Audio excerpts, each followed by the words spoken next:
नमस्कार दोस्तों, आप सभी का स्वागत है हर्बल आर्किड चैनल में। मैं हूं अभिनंदन और आज हम चर्चा करेंगे एक बहुत ज़बरदस्त आयुर्वेद औषधि के बारे में जिसका नाम है अमृतारिष्ट।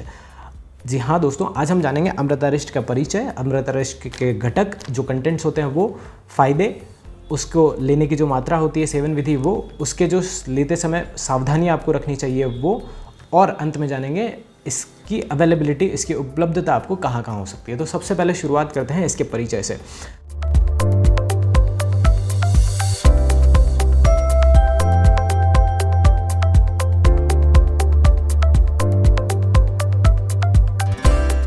अमृतारिष्ट एक आसव आरिष्ट प्रकरण की औषधि है जो अमृता नाम के मुख्य घटक से बनती है। अमृता जिसे हम गिलोय के नाम से जानते हैं, गिलोय, जी हाँ वही गिलोय जो हर रोग से लड़ने में आपकी सहायता करती है, जिसमें रोग प्रतिरोधक क्षमता बढ़ाने के अभूतपूर्व गुण हैं। ये रोग प्रतिरोधक क्षमता बढ़ाने के काम में आती है। शरीर में सर्दी जुकाम से लेकर कैंसर जैसी भयानक बीमारियों तक लड़ने में इसका सहयोग रहता है। तो आप समझ ही चुके होंगे इसके जो फ़ायदे हैं, खूब सारे फ़ायदे और भी होते हैं। जब इसके अंदर और दिव्य औषधियाँ मिलाई जाती हैं, जब इसे अमृतारिष्ट बनाया जाता है तो ये मल्टीपल डिजीज़ में काम आने वाली औषधि बन जाती है। तो आइए देखते हैं इसके द्रव्य घटकों के बारे में। इसके जो घटक होते हैं वो हैं गिलोय, नीम, गोरखमुंडी, धातक पुष्प, सफ़ेद जीरा, पित्त पापड़ा, सप्तपर्णी, त्रिकटु, नागकेसर, नागरमोथा, कुटकी, अतीस, इंद्रजौ, गुड़, दशमूल, काली मिर्च, सौंठ। ये तो थी इसके घटक की बात। अब इसकी जो बनाने की विधि होती है वो भी लगभग 30 दिन आसव और आरिष्ट के फर्मेंटेशन प्रोसेस और इसकी सॉर्टिंग, इसको काढ़ा बना के और जो जूस इसके अंदर मिलते हैं वो सारी चीज़ें करने के बाद इसमें 30 दिन का समय तो कम से कम लगता ही लगता है। तो अमृतारिष्ट को बनने में भी लगभग 30 दिन का समय लगता है। तो आइए अब बात करते हैं इसके फ़ायदों के बारे में।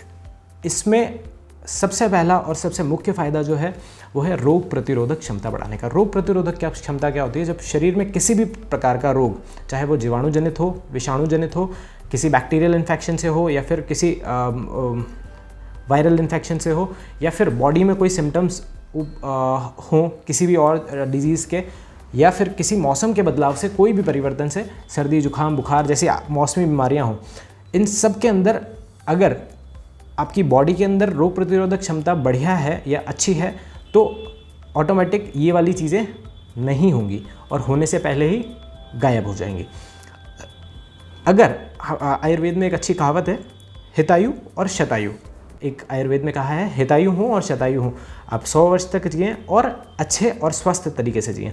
तो ये जो बात है वो अमृतारिष्ट जैसी रोग प्रतिरोधक क्षमताओं वाली औषधियों के सेवन से पॉसिबल है, क्योंकि आजकल की जो जीवन शैली है उसमें रोग प्रतिरोधक क्षमता का होना बहुत ज़्यादा आवश्यक हो गया है।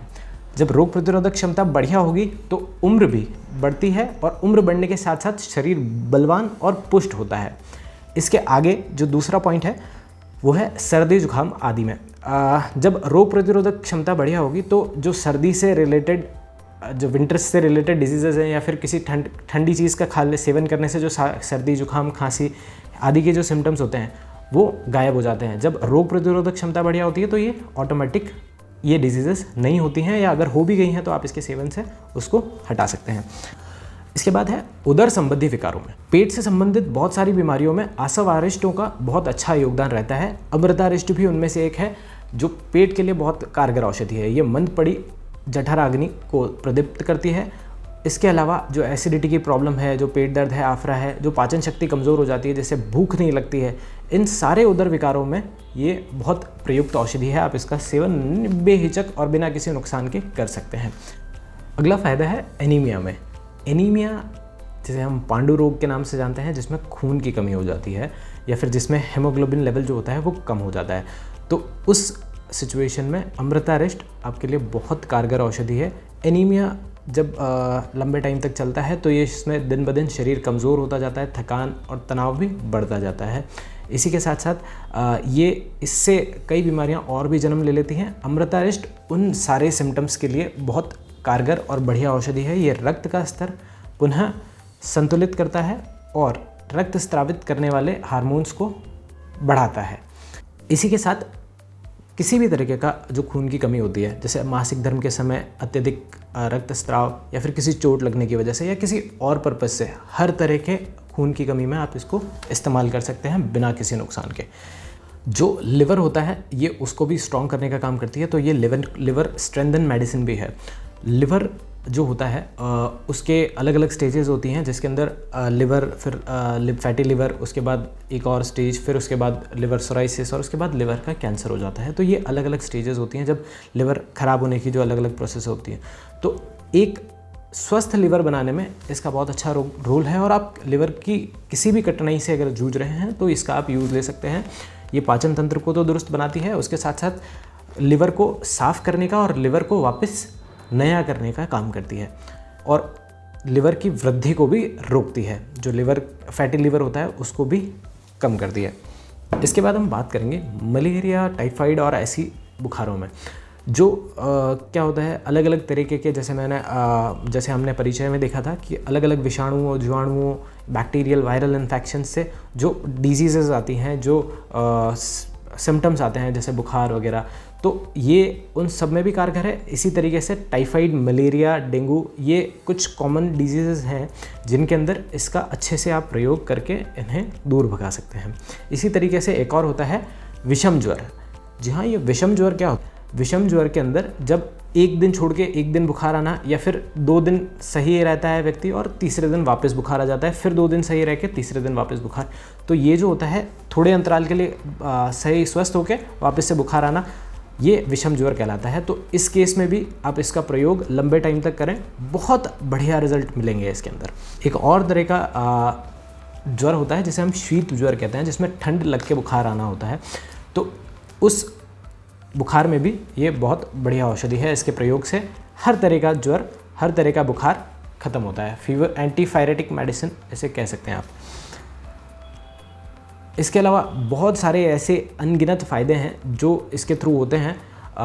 उन सबको एक वीडियो में समा पाना बहुत मुश्किल काम है। बहरहाल बहुत सारे और भी फ़ायदे हैं जो हमने अपने ब्लॉग में मेंशन किए हैं, उसका लिंक मैं आपको डिस्क्रिप्शन में दे रहा हूँ। इसके डोजेज़ की अगर बात करते हैं तो डोजेज़ जो होती है वो 10 से 25 ml तक सुबह शाम गर्म पानी के साथ आप सेवन कर सकते हैं। और गर्भवती महिलाएं, मधुमेह के रोगी, स्तनपान कराती हुई महिलाएं हैं, ये अच्छे वैद्य की निरीक्षण में इसका सेवन करें। तो अब बात करते हैं इसकी उपलब्धता के बारे में। ये अलग अलग ब्रांड्स के अंदर उपलब्ध होती है, जैसे डाबर है, झंडू है, सांडू है, बैद्यनाथ है, दुधपापेश्वर अमृतारिष्ट है, मुल्तानी अमृतारिष्ट है, बेसिक आयुर्वेदा, केरला आयुर्वेदा, सांडू, कोट्टकल, AVP अमृतारिष्ट, ऐसे बहुत सारी और भी कंपनियां हैं जो इन्हें बनाती हैं। आप किसी भी अच्छी फार्मेसी की अमृतारिष्ट का प्रयोग कर सकते हैं। बहरहाल मैं आपके लिए 2 बॉटल्स यहाँ पे ला पाया हूँ, मैं आपको दिखाना चाहूँगा। ये है बैद्यनाथ की अमृतारिष्ट, कुछ इस तरीके से दिखती है, हो सकता है कि शायद थोड़ा फ्लैश ज़्यादा हो। ये है डाबर की अमृतारिष्ट। तो आप ऐसी किसी भी ब्रांड को बहुत सारे रोग प्रतिरोधक क्षमता के लिए और बहुत सारी बीमारियों से लड़ने के लिए ले सकते हैं। धन्यवाद। आशा करता हूँ आपको ये वीडियो पसंद आया होगा और कुछ अच्छी जानकारियाँ मैं अमृतारिष्ट के जरिए आप तक पहुँचा पाया हूँगा। धन्यवाद। स्वस्थ रहें, मस्त रहें और जय हिंद।